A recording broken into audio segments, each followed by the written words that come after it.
আসসালামু আলাইকুম। যার, যার কোরবানি ঈদের মাংস খেতে, খেতে মুখের চলে গেছে এই রেসিপিটা দেখে নিন।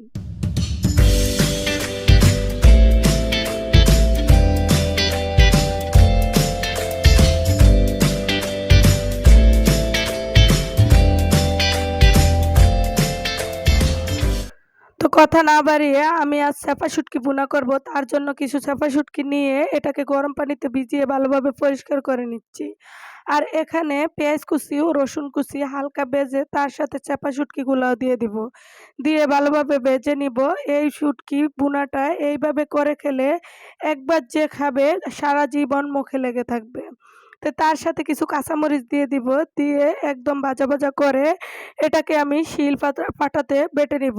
আর এটার জন্য যা, যা লাগবে হচ্ছে দেশি রসুন কুচি আর হচ্ছে শুকনো মরিচ বাটা ও পেঁয়াজ কুচি। তো এই ভুনাটা দেশি রসুন কুচি দিয়ে করলে বেশি ভালো লাগে। তো আমি এখানে ওই শুটকিগুলা উঠিয়ে ওই কড়াইতে বেশি পরিমাণ পেঁয়াজ দিয়ে দিচ্ছি। তেল দিয়ে দিয়ে পেঁয়াজটা একটু কষিয়ে রসুন কুচিগুলা দিয়ে দিচ্ছি।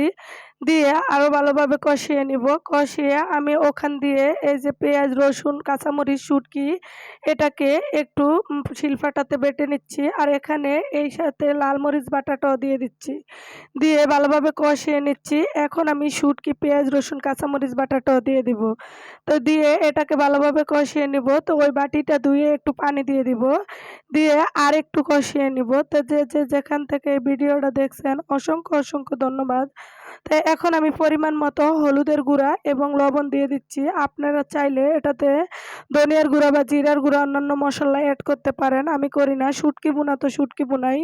এটাতে আবার অন্যান্য ফ্লেভার ভালো লাগে না। এই কারণে আমি অন্য কোনো মশলা অ্যাড করি না। তাই এই যে এখন কষানো শেষ, পরিমাণ মতো পানি দিয়ে দিচ্ছি।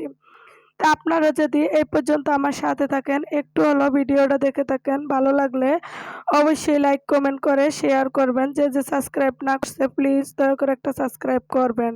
সাবস্ক্রাইবের পাশে থাকা বেল বাটন চাপ দিবেন যে পরবর্তী ভিডিওর নোটিফিকেশন আপনাদের সামনে চলে আসে। তো যারা, যারা একদমই কোরবানি ঈদে মাংস খেতে, খেতে একঘেয়েমি হয়ে গেছেন, অসাধারণ এই রেসিপিটা খেয়ে দেখতে পারেন বানিয়ে। তা আজ এই পর্যন্তই। আল্লাহ হাফেজ।